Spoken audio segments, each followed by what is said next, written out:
Welcome to Kenton's videos. Enjoy the video. In this video, I will explain how to change the thermostat on an Audi A4 B6.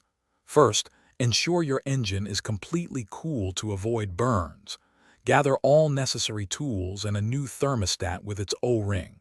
You will also need fresh coolant. Locate the thermostat housing, typically near the front of the engine, often under other components. Safety is key, so take your time. Now, let's get to work.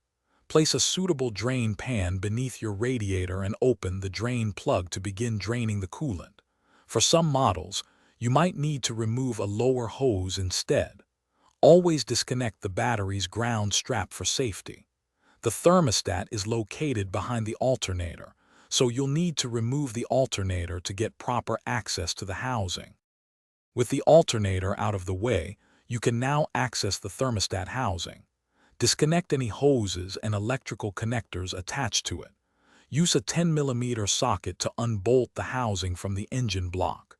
Carefully remove the old thermostat and its O-ring, ensuring no debris falls into the engine. Thoroughly clean the mating surfaces to ensure a proper seal for the new thermostat.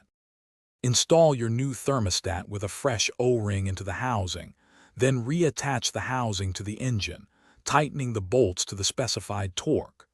Reinstall the alternator and reconnect all hoses and electrical connections. Close the radiator drain plug. Refill the cooling system with the correct type of coolant. Finally, bleed any air from the system and carefully check for leaks. Thanks for watching. Consider subscribing if we helped you.